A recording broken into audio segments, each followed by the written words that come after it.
ఏదైతే ఈరోజు జనసేన పార్టీ అధ్యక్షుల వారు ఏదైతే కమిటీ ఇచ్చారో ఆ కమిటీకి నాకేం జరిగిందో పూర్తి వివరణ ఇవ్వడం జరిగింది. అదేవిధంగా పార్టీ అధ్యక్షులు గౌరవ శ్రీ పవన్ కళ్యాణ్ గారు ఏదైతే రాష్ట్ర ఉప ముఖ్యమంత్రిగా ఉన్నారో ఆయన నిర్ణయం తీసుకుంటారు.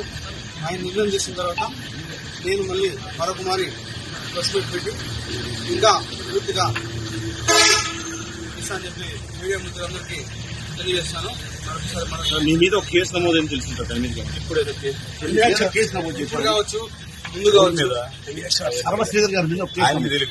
ఇప్పుడు కావచ్చు, ఇంకా ముందు కావచ్చు, లేకపోతే ఇంకా రాబోయే గంటలు కావచ్చు, రోజులు కావచ్చు, ఎన్ని కేసులైనా ఎదుర్కోవడానికి నేనున్నాను. నేను ఎదుర్కొంటా. వాళ్ళు 100 కేసులు పెట్టినా కూడా నేను వాళ్ళకి క్లారిటీగా విత్ పిన్ టు పిన్ ఇప్పుడు ఏదైతే కమిటీకి ఇచ్చానో అదే విధంగా నేను మళ్ళా కోర్టుకి కావచ్చు, లేకపోతే ఇంకేదైనా కమిటీకి కావచ్చు, చట్టపరంగానే నిర్ణయాలు తీసుకోవాలని చెప్పి నేను ఈరోజు మీడియా మిత్రులందరికీ తెలియజేస్తాను.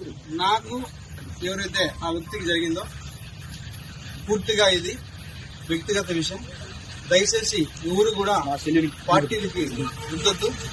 ముఖ్యంగా జనసేన పార్టీ అనే పేరు ఎత్తకుండా వ్యక్తిగత జరిగిన విషయం కాబట్టి వ్యక్తిగతంగానే నేను కమిటీకి సబ్మిట్ చేస్తాను.